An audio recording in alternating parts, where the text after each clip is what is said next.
to Tillman, and this is my story. When I received the diagnosis, I felt confused, afraid, fearful, and I couldn't believe what the doctor was telling me.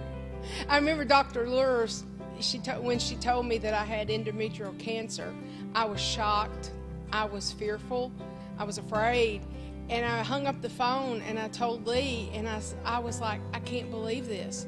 And I said, this has never happened to anybody in my immediate family. And I looked at him and I said, I'm going to go call my sister Donna and I'm going to call my friend. And I said, but you're going to have to tell Pastor Trey because I just can't talk about it right now.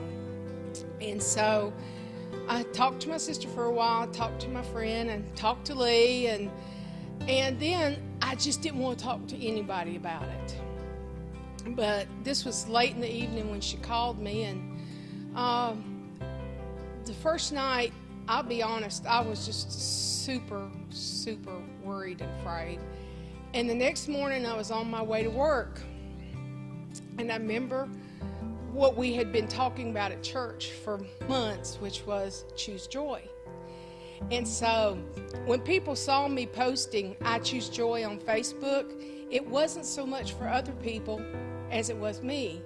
Because every morning I got up and I made a determination, today I'm going to choose joy. Can I tell you that every day was perfect? No, it wasn't. But every time those fears and those doubts would whisper in my ear, you're going to die.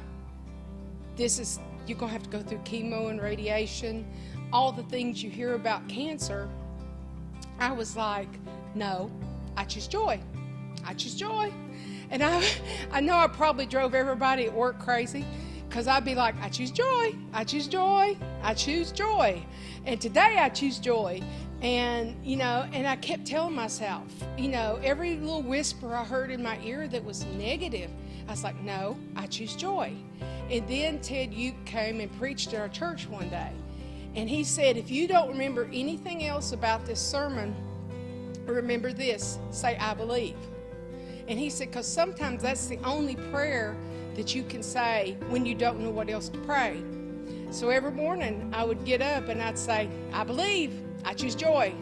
And I'd say it going to work, and I'd say it while I was at work, and I posted it on Facebook.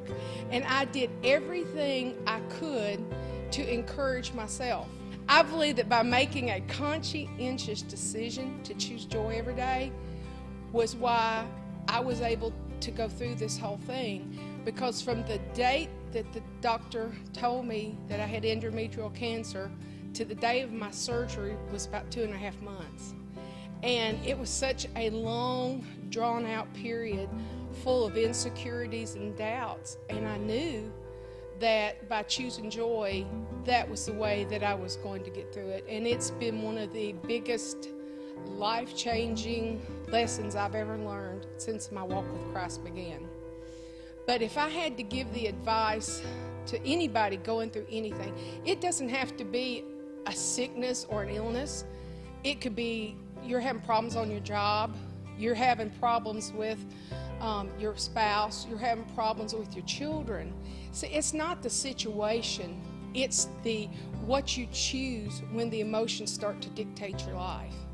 And by choosing joy, it just takes away all the fear and all the negative and all the doubts and all the insecurities. And I knew that by choosing joy, not only did that increase my faith in God, but with it came all the benefits of His grace in my life. And when you choose that, you choose healing, you choose life, you choose peace, you choose love, you choose kindness. I mean, there's so much that you choose. When you choose joy, you choose everything that God is. When you choose doubt and fear, you choose everything the devil wants you to have. When I got home from the hospital, the nurses on my floor sent me a card and told me what a joy I was to them. And it was such a blessing to know that during a time that people go through like this, when you've been diagnosed with cancer, when you don't know the outcome, that you could, in fact, other people's lives. So my joy, choosing joy, didn't end with the surgery. Choosing joy is daily, and it continues every day of my life, and I don't want it any other way. My name is Linda Tillman. I choose joy, and you can too.